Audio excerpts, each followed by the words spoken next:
Acho que você colocou um ponto interessante, que é essa sequência, né?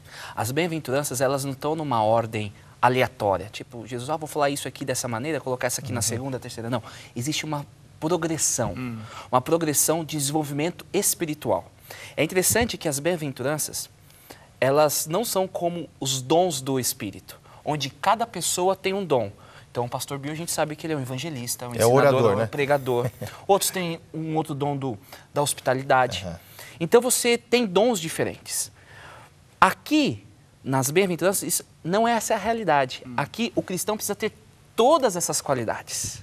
Ele vai passar por todo esse processo. E é como o fruto do Espírito. Não tem como você escolher o fruto do Espírito. Certo. Você tem que ter o quê? Todos. E uma coisa que nós precisamos passar é por esse sofrimento ou por essa tristeza pelo pecado. Porque o pecado, e aquilo que o pastor colocou, ele apresenta três aspectos. Ele atinge de três maneiras o meu relacionamento com Deus, o que eu sinto com relação ao pecado e o pecado ao meu redor.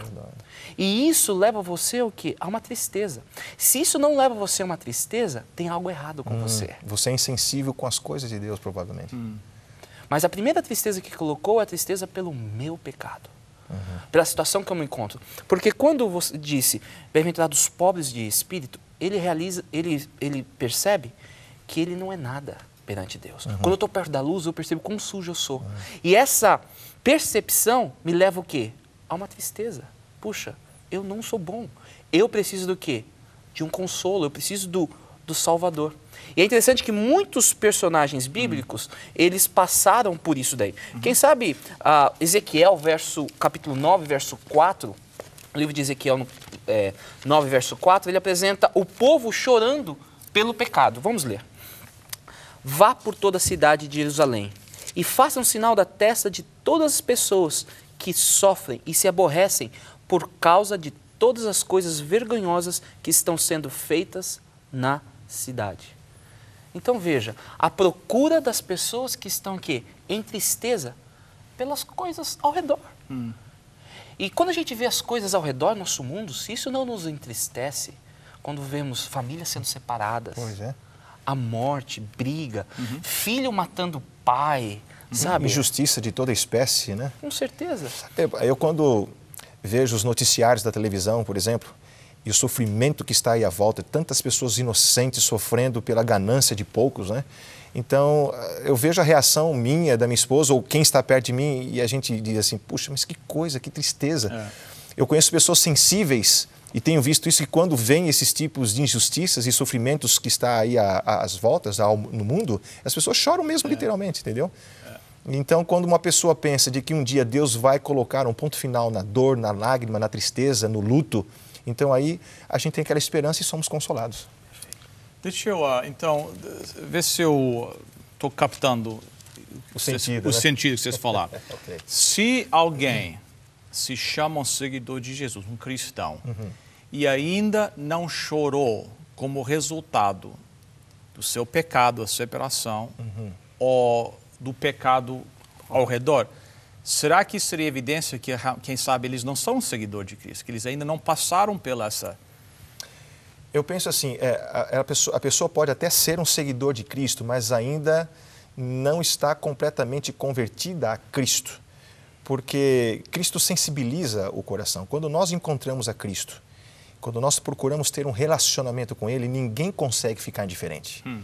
Então, há uma sensibilização, o Espírito Santo sensibiliza e a pessoa então passa a ser sensível ao sofrimento alheio, ao seu sofrimento, à sua própria condição de pecador ou de condição de estar separado de Cristo. E isso ajuda a pessoa a se aproximar de Jesus. Eu acho que o que você falou, é difícil a gente julgar as pessoas e a gente não está aqui para julgar. Tanto é que falo que um deles, né? Não julguei. Julguei para não ser julgado, né? Mas existem evidência, pelos seus frutos os conhecereis. Se a pessoa não sente a tristeza, é porque, quem sabe, ela não teve o seu espírito abatido ainda. Porque quando Paulo ele chegou perto de Deus e ele teve ele percebeu que ele não tem nada para oferecer, ele falou, eu sou o maior pecador de toda a história. Porque quando você está perto da luz, você vê quão falho você é. E isso lhe traz o quê? Tristeza. Quando Isaías esteve presente naquela visão, diante do trono de Deus, ele falou assim, eu vou morrer, porque eu sou o quê? Pecador. O pecador. Estar na presença de Deus nos leva ao quê? A uma humildade. E essa humildade nos leva a ver quão falho nós estamos. Agora, quando eu acho que eu estou bem, é porque eu não estou olhando para Deus. Eu estou olhando para uma pessoa. A norma minha de comparação não é Deus. Porque se eu olho para Deus, eu nunca vou estar bem. Mas quando eu olho para o próximo, ele fala uma mentira, ele fala duas, eu falo uma só, então eu estou melhor do que ele.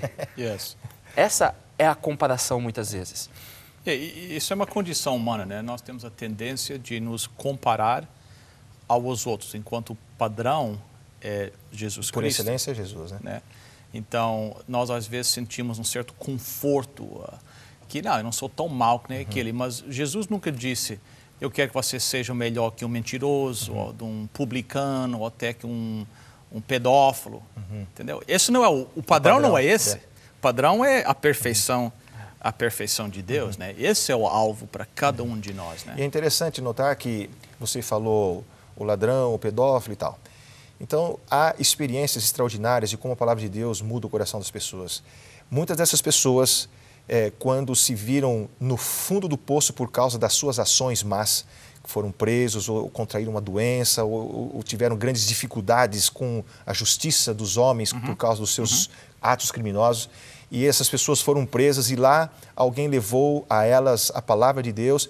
Essas pessoas, elas ficaram tão tristes de verem a sua vida de pecado que elas choraram, ficaram angustiadas, e aí então o Espírito de Deus curou o coração dessas pessoas, restaurou a dignidade dessas pessoas e tornaram-se excelentes cristãos. Assassinos, pedófilos, tornaram-se boas pessoas, porque eles reconheceram isso à luz da palavra de Deus, né? Tiveram essa oportunidade.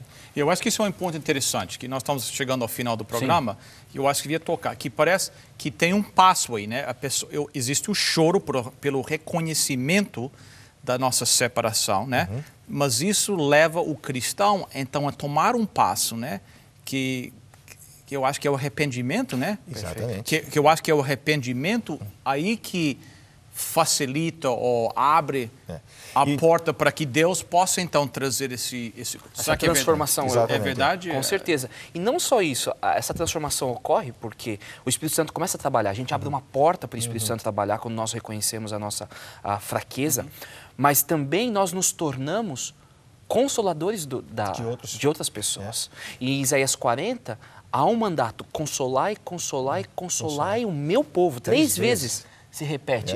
Porque quando você sente as bênçãos de Deus, quando você recebe essa graça de Deus, você precisa se tornar agora um portador desse consolo, dessa mensagem de esperança, dessa alegria que nós temos em meio ao sofrimento. E interessante que o arrependimento nem é algo que nós exercemos por nós próprios, é Deus que faz isso através do seu Espírito. A única coisa que nós fazemos é, ao nos depararmos com o critério ou o padrão de Deus e vermos a nossa própria situação, então essa tristeza vem por Deus e aí então se eu não for muito orgulhoso, o Espírito Santo me dá o arrependimento e eu conquisto então esta graça, né, de ser consolado. Como é que eu posso então desenvolver essa sensibilidade do pecado? Boa questão, hein, Bill? Onde é que eu vou? Bom, em primeiro lugar, não deixar de assistir o Está Escrito. Primeiro passo. Primeiro passo. Segundo passo, pedir as ofertas que o Está Escrito oferece, porque lá você vai encontrar todas as dicas, as maneiras e tal. Procurar a Deus. E a gente encontra Deus indo à igreja, estudando a sua palavra, procurando falar com Ele através da oração. Se você sente essa carência, essa necessidade, então não bloqueie essa necessidade. Deixa essa necessidade levar você aos pés de Jesus e aí o resto Deus vai fazer por você. Esta é a minha concepção. Eu acrescentaria um ponto. Esse processo que a gente está tentando descrever aqui é um processo natural. Não é algo que nós podemos forçar. É algo que vem normalmente. Mas normalmente do quê? De um relacionamento íntimo com Deus. A partir do momento que eu medito na sua palavra, eu me passo a ser mais como Ele, ou ver onde eu estou falhando. E isso vai me levar ao quê? A ver que eu estou longe de Deus. Porque o pecado é uma separação entre Deus. E estando longe de Deus, eu vou perceber que eu preciso da graça de Deus, do sangue de Jesus Cristo. Em algum momento na minha vida, eu vou sentir essa tristeza. Essa tristeza Deus vai colocar no meu coração. Em algum momento. Posso até levar uma vida inteira longe de Deus sem sentir essas necessidades, mas em algum momento Deus vai te tocar e você vai olhar para você e vai dizer assim, pá, mas alguma coisa está errada comigo e você vai se sentir triste. A partir desse momento, então, é você não resistir ao Espírito Santo, né? Então, à medida que você vai sentindo isso, Deus vai lhe dando opções e abrindo portas e é só você não resistir, seguir essas orientações de Deus interiores que Deus põe no seu coração através do Espírito Santo e você alcançará, então, essa vitória. E é interessante que Deus muitas vezes vai usar a própria dor, a própria lágrima, o sofrimento meu, dos meus familiares, para tentar falar conosco. Deus não provoca o sofrimento, isso é claro na Bíblia, a gente já estudou sobre isso. Mas Deus permite o sofrimento para tentar nos alcançar, porque Deus, Ele quer nos salvar. Ele está buscando você a todo momento, porque Ele quer te consolar. É isso aí. Às vezes, quando as pessoas não estão se sentindo bem, às vezes mais os homens, né? Eles têm um certo receio de ir no médico porque não quero ficar sabendo que eu estou mal, né? Mas eu acho que uma das boas novas aqui é que quando nós sentimos essa angústia pelo pecado, nós podemos buscar a Deus porque nós sabemos que lá existe a cura, né? Deus vai nos perdoar e pode nos restabelecer num relacionamento com Ele. Até Jesus, ele aconselha, entra no seu quarto, fecha a sua porta, fala comigo em secreto e eu vou te ouvir e vou te abençoar. Isso é verdade. Pastores, muito obrigado. Prazer. Amigo, você tem alegria em sua vida? Você conhece a verdadeira paz e a felicidade? O perdão divino é o conforto e ele vem apenas por aqueles que choram pelos seus pecados. Deus quer que você seja confortado. Ele quer que você seja feliz. Em 1829, o pastor americano Gardner Springer escreveu: quando o coração foi renovado, quando a alma iluminada pelo Espírito Divino, quando ela vê a beleza e o encanto da natureza divina, não pode refletir seriamente sobre uma vida de pecado sem um sofrimento sincero.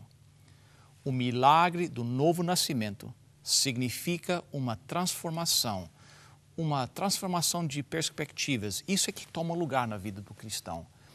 O cristão deixa aquela vida passada e começa a caminhar uma nova vida com Jesus Cristo. Apesar de ainda ser pecador, ela pode ser renovada. Ele começa a manifestar um desejo de honrar a Deus, a quem por muito tempo, quem sabe, desonrou. Para desfazer o que ele fez contra o interesse do reino, ele começa a reparar o prejuízo que ele causou às almas dos homens. A verdadeira tristeza sobre o pecado nos leva ao arrependimento. E o seu sofrimento por causa do pecado? Você está sofrendo? Você chora hoje? Por que não buscar a Jesus Cristo? A obediência a Deus é a alegria do cristão. Qual é a sua alegria? Pastor Gerlen, ore pelos nossos telespectadores, por favor. Muito provavelmente, Senhor, há pessoas que estão assistindo a este programa e em seu coração há uma grande tristeza, tem chorado, mas há uma promessa na Bíblia que diz que o choro pode durar uma noite, mas a alegria vem pela manhã. Portanto, que o Senhor possa consolar aos nossos ouvintes que hoje estão tristes e que o seu Espírito Santo possa trazer-lhes a alegria. Abençoe a cada ouvinte, é o que nós lhe pedimos por Jesus. Amém. Amém.